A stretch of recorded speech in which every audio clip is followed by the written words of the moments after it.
We are 22S Radio. 22S Radio is 22smedia.com and 88.1 FM KKJZ HD3 Long Beach, Los Angeles. Ladies and gentlemen, boys and girls, children of all ages, and now our World Broadcasting Tag Team Champions of the World and our Cruiserweight Champion. I'm Ethan. I'm James. I'm Rob. And this is episode 185 of Beyond the Ropes. We are BTR, Pro Wrestling Talk. Of course, I am your host, Ethan, joined alongside the Analyst James Williams and Producer Rob Flores. You can find me on Twitter at EthanM85. You can follow James at JHW Reporter. And you can find Rob at Rob Flores Media. And don't forget the R-Truth DMs for Ethan. You should put our truth on a milk carton. It's nowhere to be found. WrestleMania is a month away, less than a month away now. Nowhere to be seen. The 24/7 division has kind of trickled down to around 4 people. So You said the 205 Live division? 24/7 division. Or the 24? Yeah, title division. I mean, they're both in the same kind of... Well, 205 Live's done for in general. By the way, we never mentioned it. 205 Live has become NXT level up. What? That's right. You didn't hear about this? Wait, when did this happen? A couple weeks ago. 205 Live has officially been dissolved. Cruiserweight division is no more. Okay, wait a minute. Like, it went on a little bit longer after they let go of people. Because I don't watch Superstar. Like, as far as I was concerned, I thought Main Event or Superstar, I thought all that stuff ended. This is breaking news here for James. Yeah, Main Event is still going on. That's where our good old friend Veer has been wrestling. He's still not on Raw, but he's been on Main Event. Are they still doing the promo? Yeah. Yeah. I think they're just messing with people at this point. Oh, like, they are. How can you not, like... But as far as 205 Live, it has been going on up until a few weeks ago. And since then, it has been changed to NXT Level Up. Basically, kind of almost a developmental for the NXT show. I don't know. It's not really. That's why it's the main event for NXT. But that's why I was like confused, because I'm like, what is there to level up if it's already 2.0? Like, it's the main event version, I guess, of 2.0. So, I mean, why? They got to be making money or doing something off that programming, obviously, to make it. It's with matter, and they do it like with Raw or SmackDown, or they probably air it with NXT. I mean, like, they film it and then just play it later, I'm sure, but they film it with NXT. It's the same thing as they've been doing with 205, and I think it's on Hulu. So, like, but I thought, like, Ricochet and all them were on there. No, they're not on there anymore. 205 Live has basically just been NXT for. 205. Well, I was thinking of Superstars. Not Superstars. But Superstars is still filmed like with Raw or SmackDown. Main event, whatever it's called. Superstars has been defunct for years. Come on now, sir. I mean, look, our girlfriend T-Bar is on Main Event all the time. He's a main event of Main Event. He doesn't even go by that name anymore. Yeah, he does. Yeah, well, this. Wait, who is the other one then? Mace. Oh. Okay, wait. So who was? James here learning about the roster here, and half of them are on AEW now. So. Yeah, that's fair. Okay. Can we just jump right? What did you want to jump into Kevin Owens stuff? So let's do that. I'm gonna write down. What? Go ahead. Yeah. Do you want me to say what I was gonna talk about? Do you? I'm gonna do it anyways. Yeah, I'm gonna do it. So Rob mentioned it here in the chat. Obviously, with some of the guys going to AEW, you can mention those here in a minute, because I know of at least 2, but I heard something about Jeff Hardy. Or I think Jim Cornette was talking about Jeff Hardy and how he should be booked by AEW. But anyways, the thing I was going to mention is, did you see on Twitter the image of when the NXT coaches? Yeah. Like, now, like, not all of them, because they obviously kind of cut the picture off, but like 5 or 6 of them, like at the end of that row, are all in AEW now. Mm-hmm. That's crazy. And obviously the latest one of that being William Regal, who my brother came running into the room, I guess the day that happened, was like, William Regal's on AEW. And I'm like, well, wow. Did you watch it? No, I don't pay $40 for pay-per-views anymore. But yeah, it was a pay-per-view. You know what? That's very unfortunate because you know what it wasn't, right? You want to say it with me? It wasn't a premium live event. That's right. It was just boring old pay-per-view. It was a pay-per-view. I don't do pay-per-views. I want a premium live event. No, so I kind of thought it kind of was surprising because they did it on like Saturday or Sunday, and I was like, They did it on Sunday, which they normally do Saturdays, but I just thought everyone did their themed events like on their normal show day, like how NXT does. Like NXT doesn't do any takeovers, right? Since 2.0, they haven't done takeovers. Well, we'll talk about that because now they have something. Wow! Sorry, there's a bunch of stuff we gotta get through here. We got so much to discuss. Yes, Regal as well as Swerve. I forgot his last name. What is Swerve Scott? Swerve Scott. He went by Scott, or there might be some other front name before that. Real quick, I'm interrupting you again. Yeah. He was like at a independent show, and I thought he was gonna be there. I thought he had like a little scene with someone I'm blanking on, but it was another notable guy. So I guess that was just a quick thing in between. Maybe did he have a 90-day? I don't remember, but he's been off TV for a while. It's been 90 days. So he had a 90-day. Regal did not, because he was in NXT and he also wasn't an active in-ring competitor. Yes, Regal came out after the match between Bryan Danielson and Jon Moxley. They were kind of going back and forth, and so he kind of interrupted them and made them shake hands. So it's going to be an interesting segment there. I'm sure he'll probably play some type of managerial role. I mean, isn't that all the former WWE guys do?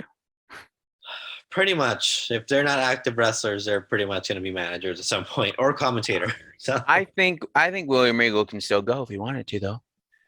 Probably. We haven't seen him in a while. 6 years. He's well rested.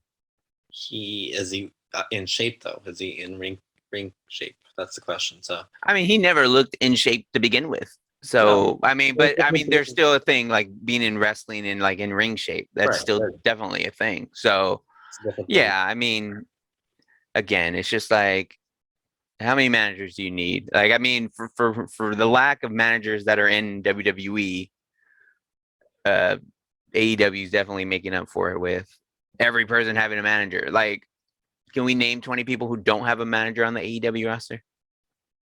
No, I don't think I can.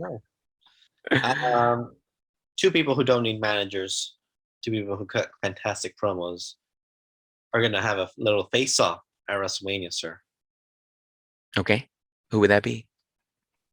Stone Cold Steve Austin at WrestleMania, sir. So coming. Okay. Last night, let's talk about Monday Night Raw a little bit. Opening contest, triple threat tag team match. Rated RK Bro. Not Rated RK Bro. That was like, I don't think that's what it is. Bro. Close enough. RK Bro. We got the Alpha Academy, and we got Seth Rollins and Kevin Owens putting on arguably the best triple threat tag team match we've ever seen. Many people were calling it the best triple threat tag team match we've ever seen. The best triple threat tag team. I think maybe the bar is kind of low there already, but all right. I didn't hear about that. I may have to go back and watch that. Did you watch it in full? Would you agree with that? It was good. Statement? It was a 40-minute match. No, was it good or was it the best? Good. It was probably the best. I don't remember one that good. Okay. Maybe I'll go back and watch it in full. You should watch it in full. It's a fantastic match. Okay. It's great competitors. Ultimately, Kevin Owens and Seth Rollins were nearing victory after hitting Chad Gable with their finishers. And then Riddle, that sneaky boy, came in, threw Owens out of the ring while Orton grabbed Seth's legs to hold him back. Riddle got the pinfall victory. We got new Raw Tag Team Champions in RK Bro. they will be defending those titles against a team. I would assume we can predict perhaps the Street Profits, as the Street Profits did pin them last week. And they even cut a promo saying they would be next in line. So while that match hasn't been made official yet, I'm sure that'll happen. Right after the match, Rollins and Kevin Owens were both distraught. Seth Rollins not even able to cut an interview afterwards. And since then, all his social media accounts have been blacked out. Oh, Lord. Depressing. I'm sad. He's going through it. Maybe that means he'll give up on the fashion and just start wearing all black. That's don't say that. Don't say it. How dare you? Do it. I'm sure something big is happening for him at WrestleMania. I just don't know what yet. But we could talk about potential. Maybe he's just being blacked out the show, and he won't be on WrestleMania at all. That would be terrible. Would you? I would have to skip WrestleMania Saturday, but not Sunday. Well, no, my tribal chief, who I acknowledged. I was going to say, you haven't acknowledged the man all day. Did you acknowledge Roman Reigns today? No. That's very disappointing. And I hope you know what? You know what? Roman Reigns is disappointed in you because it took you all of the first half of the show, the first half of a segment, whatever I'm saying, to acknowledge him. You should have done it from the jump like you always do, but you didn't. You were caught off guard. You were caught sleeping, napping. Taking the day off. I was napping. I did have a day off today. I was taking a shot. I was cutting a promo. I was cutting a promo on you. I was letting you know you were taking a nap, and I want everyone to know you were taking a nap. That's fine. It's happened. Did you at least dream about Roman Reigns? I don't know what I did during my nap, but I was sleeping. Well, you definitely didn't acknowledge him. That's for sure. Well, I acknowledge him now. I acknowledge him every 5 minutes now. Thanks for that. You're welcome. Someone who isn't sleeping is Kevin Owens. He said he doesn't want to feel the way he felt after losing that match, losing an opportunity to compete at WrestleMania. He's not going to have a match at WrestleMania. He called out a Texan because he wanted to host the biggest KO show in history. He said JBL is not an option. He's, it would be boring. He called out Booker T. Called him a fake Texan because he was he was in a team of Harlem Heat, and he was a king who spoke in a British accent. Okay. He called out Shawn Michaels and said, he's one of the greatest of all time, but because he's Canadian, he has to support Bret Hart. Oh, I thought he was going to say Shawn Michaels was Canadian. I'm like, no, but that makes sense. And then finally, he lit up. He wanted someone who hasn't been around in a while, someone who was been broken down, who has had to wrestle with 2 knee braces to walk down the ramp, who's going to need a walker to walk down WrestleMania. All these insults, he called out Stone Cold Steve Austin. This closed out the show, by the way. This was a main event. And this morning, as we were recording this on a Tuesday, the 8th today, March 8th, Stone Cold Steve Austin sent in a video in the middle of nowhere. It said on the Bird app. Yeah, on the Bird app, on the Instagram, I believe it's on there as well. He sent out a video. He responded to Kevin Owens. Said this WrestleMania for the first time in 19 years, since the last time he wrestled, which was against The Rock, he was going to open up a can of you-know-what on Kevin Owens. This sounds more like it's going to not so much be just a talking segment. It sounds like they're building up. It's not going to be an official match. Yeah. It sounds like they're building up some type of fight, some type of more than just a stunner and, a talking segment. They're building up that Austin is going to get physical in the match, but they're not making it or physical during the segment, but they're not making it a match. Yeah, which is, I guess, it's kind of almost like what the Cena Undertaker. Sort of. That's what kind of people were comparing it to. It keeps Austin's retirement official, which was against because he mentioned that, but it also kind of delivers, hey, this is more than just we're just going to talk, whatever. You're just going to get a segment. It looks like they're going to get physical with it. A fight, maybe a brawl, maybe something like that. But it's happening WrestleMania Saturday. It is confirmed. Steve Austin, Stone Cold Steve Austin, Kevin Owens, the Kevin Owens show. It should be interesting. what's going to happen there. Sure, a lot of people are pumped for it. I'm pumped for it. I think this is probably the best route to go with it. If they're not going to go on a full-on match, they don't have to. Obviously, we don't know Austin's limitations. He's 57 years old. But if he can still get somewhat physical, it's probably the best way to go around it. Which I feel like we've seen him kind of do, like recently. Nothing stands out. Well, not with Kevin Owens, but with. He hasn't done a whole lot of physicality since. I thought he's had a segment or two though, didn't he? Didn't he stun her? Or didn't he stun her like Vince on the 25th anniversary? Didn't he stun her somebody? Yes, he's like on one of those, or during the he, pandemic, or 316 day or something. He's definitely done that. He's stunned people, but he's not gotten into like an actual fight. Right. Yeah, no, that makes sense. That segment. So this is probably the most we're gonna ever see of Austin in a match or something, but it should be good. I mean, too, but for what it's worth, some of the best and most notable moments of Stone Cold's career have come from segments more so than matches, right? So it's kind of like, doesn't hurt to do it this way. I mean, you're trying to get them on the card regardless, just because they are in Texas, and I mean, there's not a bigger superstar in the wrestling industry, let alone in the state of Texas. I mean, I guess The Undertaker as well, but Austin is definitely that guy. So I think it makes sense. You got to get him on the card and hype up that promotion. I mean, he was going to be on it. There was no doubt about that. It was just a matter of how they were going to do it. And it sounds like they've kind of come to terms on how they're going to make that happen. Yeah, I think it's a good spot for both of them. Kevin Owens not wrestling, but that's okay. I mean, I'm sure he's not going to turn down an opportunity to have this segment with one of the greatest of all time. When we return, we're gonna talk about some other WrestleMania matches that were made, some opponents that were added to certain matches. We'll talk about what potentially Seth Rollins may have coming to him.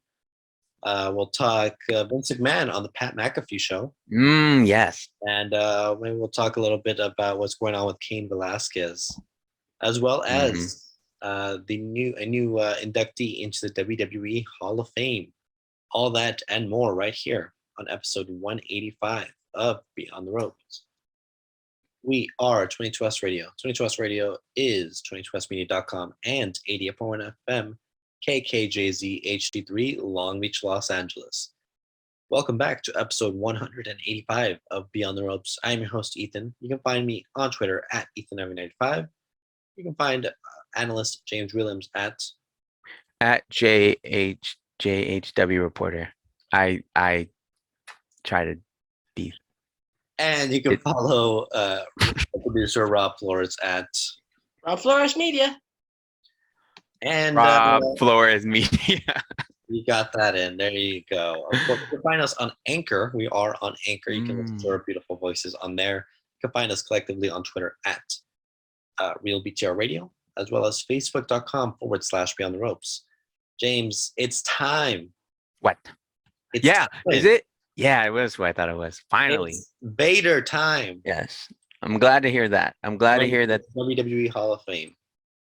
No, that makes me happy. And this is already starting to look like a great class for the Hall of Fame. I mean, they're going to go big for the state of Texas. And not that Vader, I think, is really more so connected to Texas, but was definitely a big boy and one of the most athletic big men in all of the wrestling industry. And obviously he's passed away over, I think it's been like 3 or 4 years now. I think I saw a tweet not too long ago with an anniversary of that. But he was I think born or raised in Compton, or lived in Compton, played for the LA Rams back in the day. So he has a lot of SoCal ties. So they could have even waited to next year. Sadly, I don't know why they waited and couldn't get him in, prior to his passing. But I'm excited, and I thought he was one of those guys that I've been saying for the longest time needs to be in, and not even just because of what he's done in the WWE, but for what he's been able to do outside of the WWE, whether it was in Japan, in the Tokyo Dome, and what he's did at WCW. I think he's won both the major titles, both with New Japan and with with WCW, maybe among some other companies as well, obviously, but.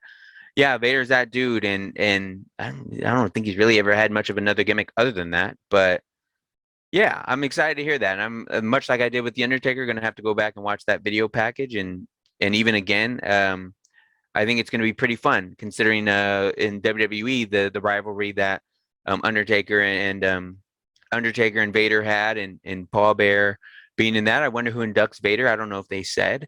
First thing that comes to mind, well, maybe would have thought Ric Flair, but I think that might be out of the question for the time being. Maybe see Kane do that. Maybe see Mick Foley do that. I wouldn't be surprised if either one of those guys.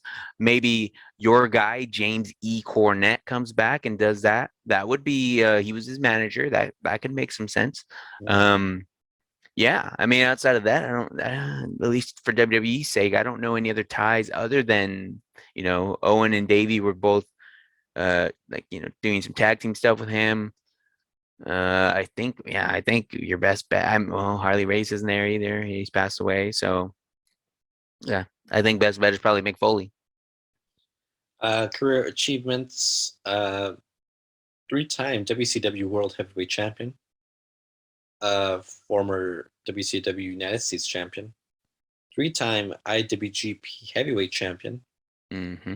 IWGP Tag Team Champion, All Japan Triple Crown Champion, as well as a Heavyweight Champion twice, and a third-round NFL Draft pick in 1978.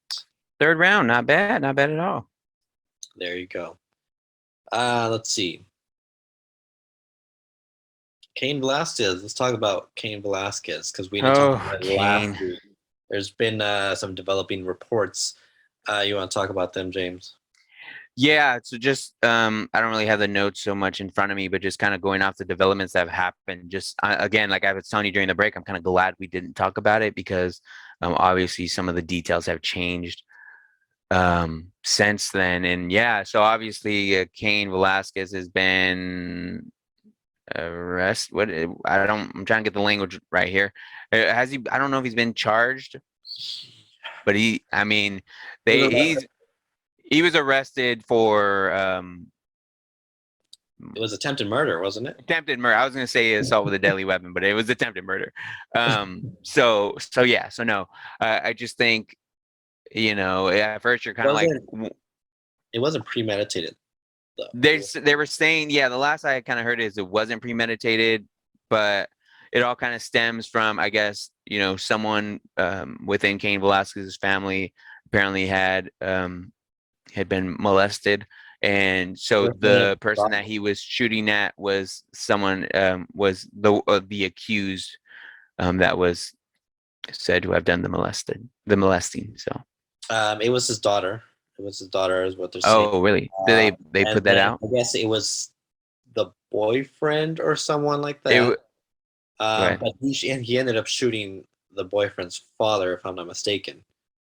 So what do you mean by boyfriend though? Boyfriend of who? The daughter. Oh, really? Wait. No. Well, what I heard, and this is why we'll double check. Double check. But what my understanding was, it was someone who this relative was at the babysitter, and it was the babysitter's son who had did it, because it was a babysitting at a house. Like the babysitting stuff or the daycare was at the house, and then also with that it was his father who got shot by Cain Velasquez because they were in the car. Right. and whatnot. So you're right. I read that wrong. It was I know you did. 4-year-old family member that was abused. Let's see. He was arrested in San Jose. This comes from the New York Post, by the way. After he chased a pickup truck carrying the man through the busy streets. There was a high-speed chase. Fired at the vehicle several times, wounding the man's stepfather, who was driving. So that was the person who was shot. That's basically all I've got right now. I believe he wasn't allowed. He was denied bail as of 20 hours ago. Yeah, I saw that he was denied bail, which I thought was kind of interesting. I've seen not a lot, but I've seen some support on social media trying to get him out, obviously for the reasons, but a lot of I think wrestlers and MMA folks have kind of spoken out or saying like, what Kane did, there was nothing wrong. I think from listening to Jim Cornette's podcast, I think he said Ronda Rousey said something where like some along the lines of she would have done the same thing or something. Something like that. I wouldn't be surprised. I'm not saying what he shouldn't have done something about it. I'm just saying, there are, consequences at the end of the day. You're risking other people's lives, putting other people's lives in danger. Right. That maybe weren't involved. So I don't know. The overall point: former WWE superstar and MMA superstar for one match. The reason for one match lost the WWE Championship. Oh, I'm gonna throw a laptop out of here. And MFC, or not MFC, UFC heavyweight champion, UFC and MMA fighter Cain Velasquez. I think he's in the Hall of Fame for them. He beat Brock in jail. He did beat Brock. Was he? He wasn't Brock's first match, but I think but I think he did beat Brock, which is why they try to bring him to Raw. And I think they were trying to set that up because then you're trying to like, here's someone who's actually beat Brock, like especially legitimately. Why Brock get that win back at Crown Jewel or whatever that was. With who? Oh, they did fight, huh? Or they did have a thing. That was the one match he had. Never showed up again after that. So. Oh, I barely remember that.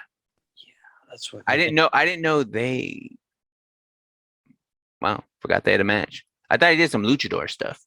He did before, but that was in independent. No, but he did stuff after. I think independent or something. I think he did some or AAA. He did AAA. Yeah, stuff before, and then I think he went back after he was released. So. Yeah. So speaking of UFC, quick note here: we can mention that Brock Lesnar has no interest in going back to UFC or fighting in any MMA, saying that's a young man's sport. I'm 45 and I'm a WWE superstar. So Brock's there you go. He's all in on WWE. So. He's all in, and we'll see for how much longer. But I mean, hey, he's making He said he's a big fan of what Roman's doing and was excited to get back. So he acknowledged his tribal chief. I'm acknowledging the tribal chief. I don't think you should be acknowledging it. I don't think that counts. I think he's just giving him credit. That's acknowledging his tribal chief, sir. Or maybe just giving him credit. Anyways, let's talk about Vince on the Pat McAfee show. Sure. Nice little hour 20-something minutes podcast. I had to put it up on the television, lay back, watched it, enjoyed it. First interview in 15 years, live interviews for Vince. Pretty surprising, but makes sense. I guess when you think about it, it has been a while. They talked about a myriad of things. Yes, they did. I was going to say real quick. So you watched the whole thing? I did. By the end of it, were you disappointed or were you expecting more? I guess many people were probably expecting maybe some more. I mean, I thought I didn't watch it like live. Yeah, I didn't watch it live either. I wanted to, but I saw a bunch of people I follow live tweeting and being like, "Oh, this is what Vin's saying." So some interesting stuff. I saw some of the tweets too, and I dodged them. Like I got off Twitter because I didn't want to have it spoiled. I did see one spoiler, which was obviously the one at the beginning there, but outside of that, I thought it was pretty good. I didn't know what to expect. I guess I got kind of what we were looking for a little bit. We got to see a little bit into Vince's head. Basically, quick run through of some highlights. He's going to induct The Undertaker into the WWE Hall of Fame. I think everyone knew that, but that was officially confirmed.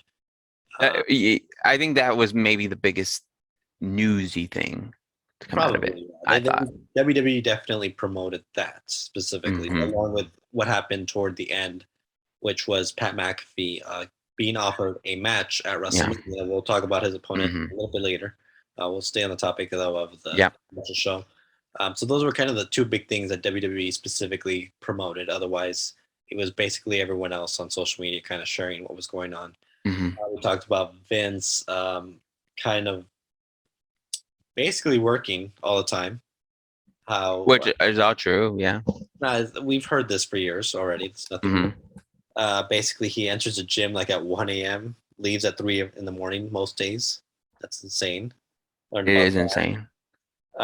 Learned about how he basically was brought up in a trailer. In a trailer, I'd heard some of that before. And that, you know, he doesn't seem like someone that cares a whole lot about money. Like, Well, at least this. I mean, hey, you wouldn't have to care about money when you get a billion-dollar deal with Peacock, and he seemed like he seemed to have like a different mindset than a lot of billionaires.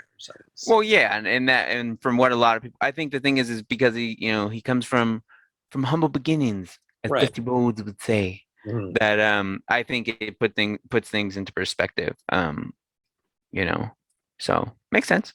I mean, do I kind of believe him? Maybe a little bit, but part of me is like, I don't know. They talked about his competition. We brought up TNA, Impact, AEW, Ring of Honor, stuff like that. And I was looking for facial. I don't know why, but anytime I was like, Vince kind of no-sold it.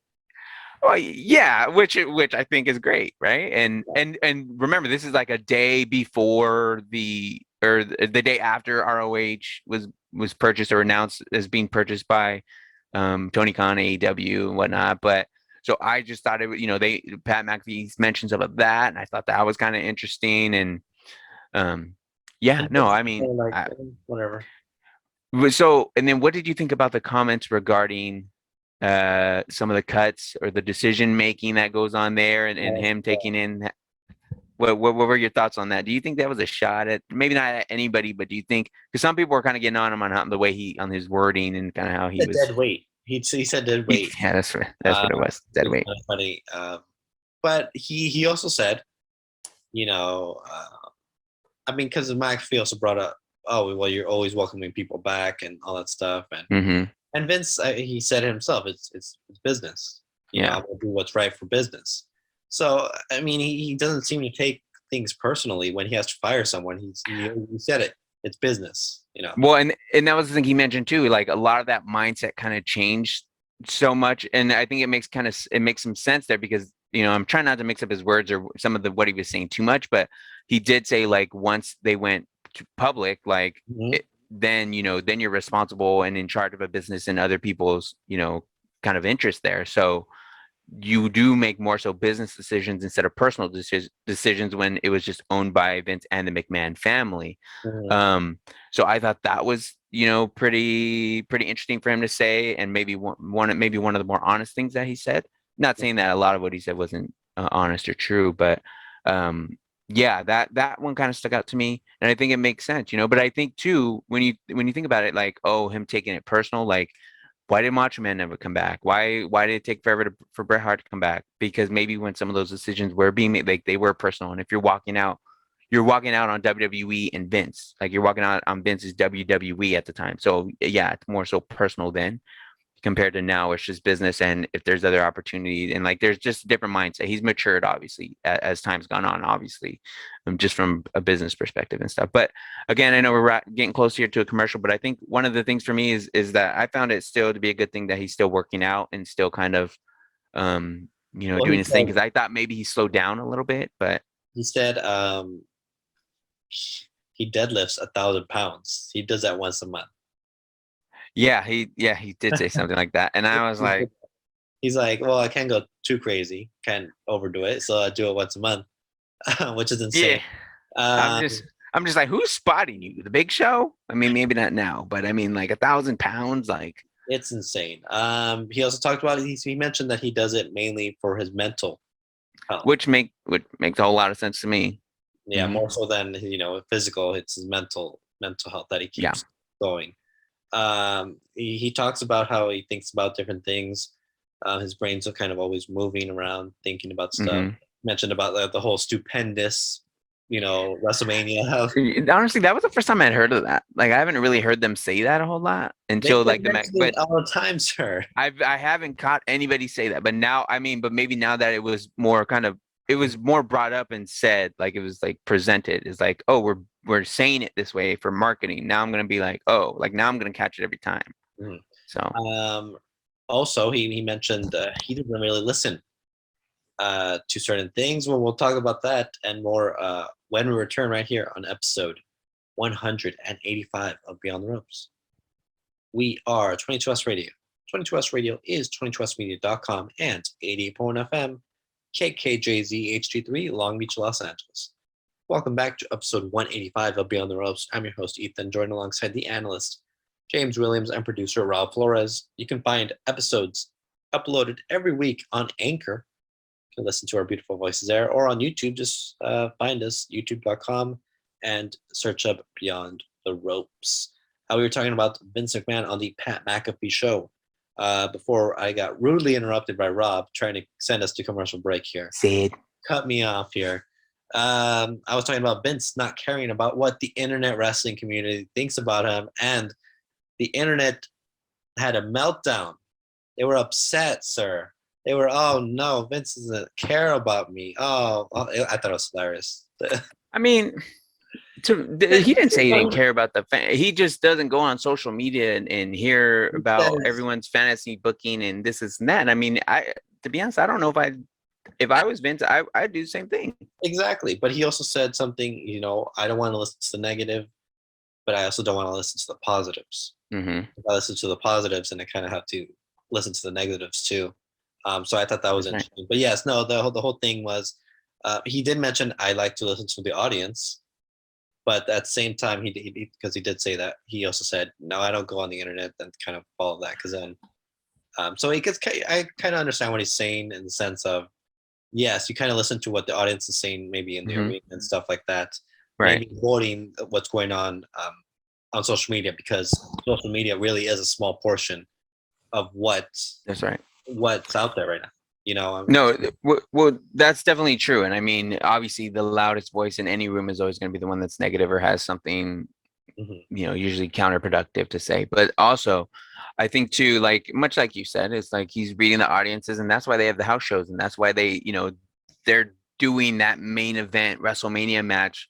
They've been doing it on the house show for 3 weeks. Like they had NXT out here where I was at a couple years ago, and some of the matches I saw there are those same wrestlers had a match at the next takeover. So it's just kind of like they work on that. They use those matches to kind of see what works, what's going to get a reaction. That way you can take them back. And they've been doing that for years and stuff. I thought it was interesting too, mentioning Jim Cornette a lot here. But one of the things Jim Cornette said was like, in regards to that, is like, well, how did they do that during the pandemic? Like, were you listening to the crowd then? And I mean, it's kind of like if Jim Cornette is saying, oh, there was no crowd, so what were you gauging then? Were you looking at social media, or were you just doing your own thing? And I mean, even if the booking was bad during the pandemic Thunderdome time, it's kind of like it was the pandemic. Like you're just trying to do it. And Vince kind of even just addressed the pandemic and how they just kind of went about their business and gave a lot of credit to those that were working during that time in wrestling, and obviously those who work behind the scenes, and gave them a lot of credit for sticking it out and continuing to go forward and not missing a single episode throughout that whole process. I'm on Forbes.com, kind of talking about some of the highlights here, just so in case I don't miss anything. He says he likes to, everything he does for WWE is calculated, and he has really smart people around him. Basically, starting the WWE Network was all about creative control. I think he mentioned Comcast wanted to do something or something like that, and they weren't going to give him control or something, so that's why he just started his own streaming service, the WWE Network. Basically, he called himself, I don't think I can say that on here, but he basically said that. Yeah, it's hilarious. He mentioned when they had to change their name to WWE, he didn't even know about the World Wildlife Fund. I didn't either, to be honest. And but I found it interesting. Did you remember why he said he really didn't fight it?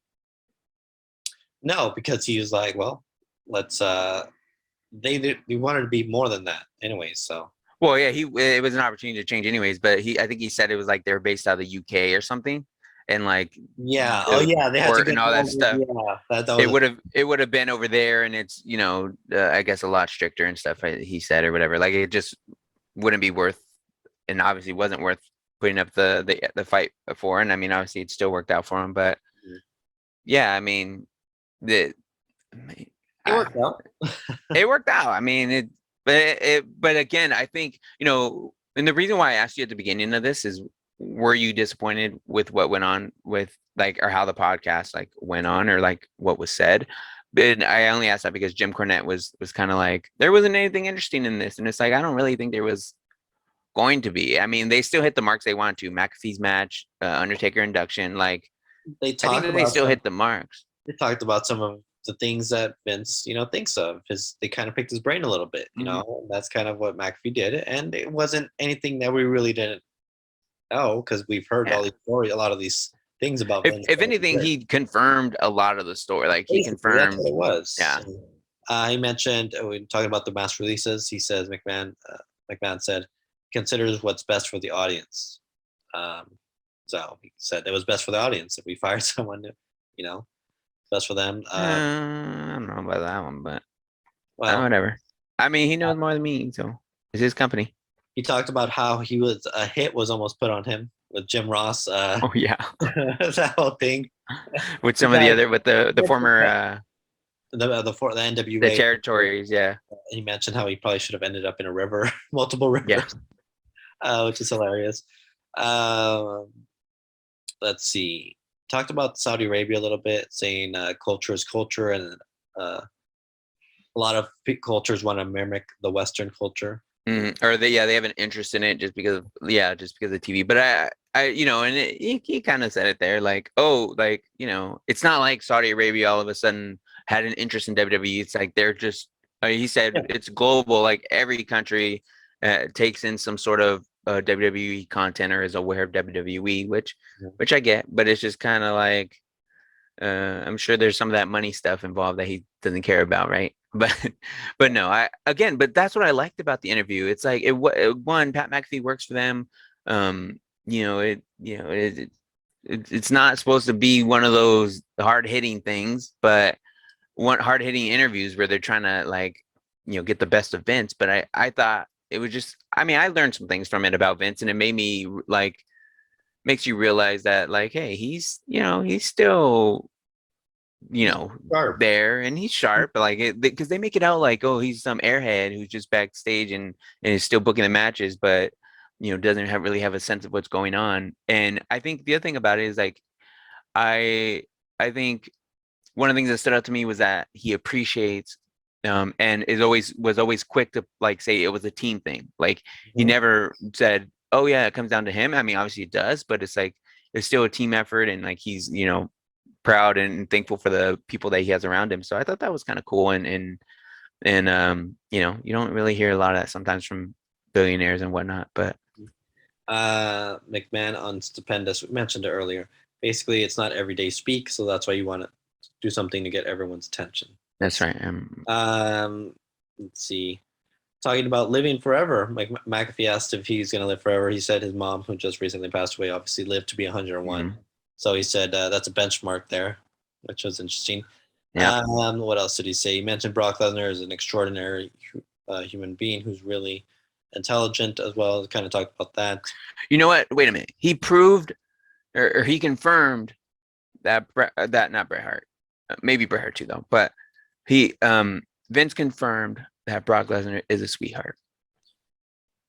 Yeah, basically. I mean, yeah, I guess.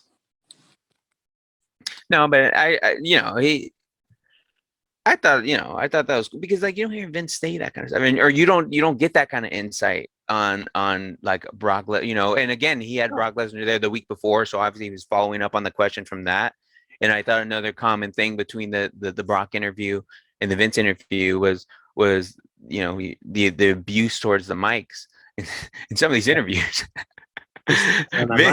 Vince, he batted the thing, and did you see when he bats the mic early on in the show or the interview, he's kind of holding his hand, and I'm like, is he? I mean, I'm not gonna say he's selling the hand, but I'm like, he might have hurt his hand there, and he's maybe he hit a hard part or something. I don't know. Yeah, he did. Well, because he just moving his hand and went, boop, and the thing swung. I'm just be thankful it didn't swing all the way around and crack him in the head. And I thought that was cool too. Speaking about getting cracked on the head, that they talked about the bedpan incident and all that kind of stuff too. Um, last thing I think to mention in this podcast, I think we covered most of it. He thanked everyone, or basically he said, if I get hit by a bus today, I just want to say thank you to everyone who's ever set foot in the ring and supported whatever. So, he said thank you to everyone. So, thought that was interesting. That was nice. It's kind of a nice little thing there. It is a nice little thing there, and I think it's always one of those weird things where it's like it kind of maybe feels like it's foreshadowing or like saying, but you never know. But anyways, but I think this is an interview, especially that clip that right there is where something does happen just in the future. I think that's the thing that gets played back, right? Where it's like that's the thank you and the kind of message that will be put out there. And Rob is in the chat asking if Shane was addressed. He didn't mention Shane by name, but he did kind of mention the situation. Go ahead. Kind of mentions his children, right? I think he mentioned his children at one point. Well, he did, but it was just kind of like, I think Pat McAfee was also kind of asking, like, when you're making cuts, you're making a decision, I think, or even again that involve your family or different things like that. And he's like again, it's a business, and if you're not up to par or doing whatever is best for the business, then you got to get out of you have to be more or less removed from the business. And so I think some of his comments there were kind of addressing this Shane issue in some of the releases without dropping names and different things to it. So I thought they covered everything that more or less should have been covered in an interview like this concerning WWE. So another interesting thing though, real quick, just on the topic of that, is like there was kind of talk of like whether it's me who's running the company or like whoever's running the company. He kind of said something about that. It may not have meant anything, but it was just kind of like, that's what I was thinking. He kind of mentioned like his kids, and I don't know if it kind of just leaves the door open to where it's like, right. The McMahons may not always be running the company. That's what I kind running the company. I think some people noted that too. Yeah. Mentioned it's not necessarily his kids are going to get the company when he's right. Gone. And I don't think he was. And I don't think he was that, or but. I mean, I don't think he's like. It may not even necessarily be him saying that. I think he's just kind of being realistic to what it is, right? It's just like stuff happens or whatever can happen. It's always hard to say what's going to happen, right? And that might be the case, but yeah, I think Vince is going to be there as long as he's able and capable of, and it'll kind of be under the McMahon watch, I think, for years to come. So. All right, quickly, let's get some WrestleMania updates here. Last night, the team of Rhea Ripley and Liv Morgan defeated the Women's Tag Team Champions and have been added to that match at WrestleMania. It will be Carmella and Queen Zelina defending those tag titles against Sasha Banks and Naomi, and now Liv Morgan and Rhea Ripley. We can suspect Natalya will probably be added with the mystery partner because I believe they were kind of teasing her last week, as well as she was watching that kind of match unfold. So we also got the reveal of Pat McAfee's opponent last Friday night on SmackDown. Austin Theory, who has been mentored by Vince McMahon, came out to talk a little trash to McAfee and then gave him a smack right in the face. Official, Pat McAfee will face Austin Theory at the grandest stage of them all. Interesting. Yeah, I mean, I kind of like it because it's not like Pat McAfee hasn't been in the ring or had that experience before. So I think that works as a benefit to them. And yeah, I think it's, it's an opportunity because the thing is they're kind of using the platform here, right? And that's why you had Vince on it, because that Sirius XM, Pat McAfee, it's just a popular kind of platform there. So I think it kind of works. It brings them in. Yeah. So I mean, it's a big deal for sure. Interesting how the dirt sheets have kind of been wrong about all these things lately. Well, I mean, at first they were trying to say Vince was going to have a match with Vince was going to have a match with McAfee, and they were saying Austin's going to have a match, and which not really true. It's interesting how there's been a lot of misconceptions here. I think sometimes that just shows you, like, when you try to maybe stick your neck out a little bit too far, or you take too much of what someone is saying, or you run a little too far with it. I mean, whatever the case may have been there. But I think, yeah, it's just, for me, it's one of those things where it's like there's a little grain of truth to it, and there was, like, I mean, you had, you know, someone involved with Vince in Austin Theory being involved with Pat McAfee, and then you also had the Stone Cold Owens thing, and I mean that was kind of an easy one considering. I guess real quick, a question on that. Sorry to interrupt you, but does Kevin Owens get a stunner on Austin? No. Okay, just curious. Don't see it happening. I don't either. Surprised if he does. Austin's got to get up. I think it ends with Austin. Right. Yeah. I think if anything, maybe he attempts it. I think maybe he tries to get the first kind of thing in there, something along those lines. He wants to hit a center on him, so it's really quick. I had a poll yesterday put up on the BTR Twitter account at BTR Radio.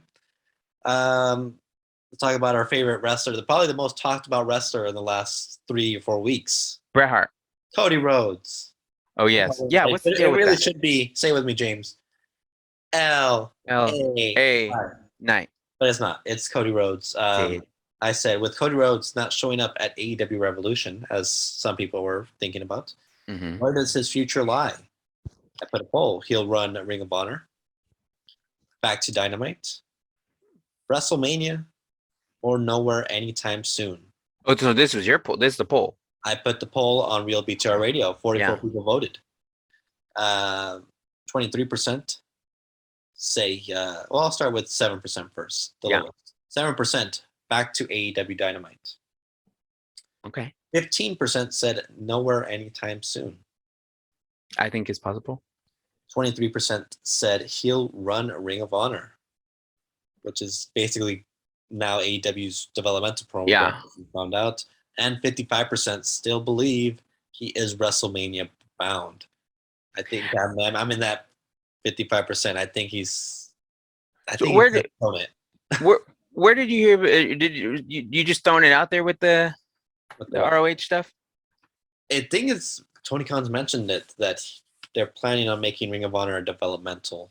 I mean, hey, you're gonna have a guy like William Regal there and stuff. Makes sense. People have brought his name up, to run that as well since was involved with NXT. So real quick before we kind of head out, I'm gonna run through the numbers of viewership and just kind of and get that taken care of. March 4th episode of Rampage, 545,000. Dynamite on March 2nd was 966,000. NXT for March 1st was 551,000. You had 1.7 million for that February 28th episode of Raw, and then your March 4th episode of SmackDown was 2.3 million viewers. Led by the one and only Tribal Chief. He cut a fantastic promo on SmackDown last week. And he predicted, he gave a spoiler. He said, much like he did last year, he's going to smash Brock Lesnar. He's going to pin him, and then he's going to stand over him with both titles over his head, much like how Madison Square Garden ended this past Saturday. Go check out the most viewed Instagram video on WWE's social media right now. So pretty much what happened is he just didn't wrestle again.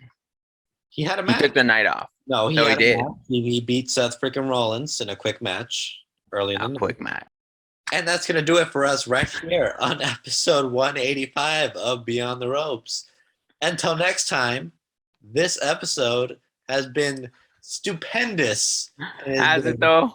Too sweet.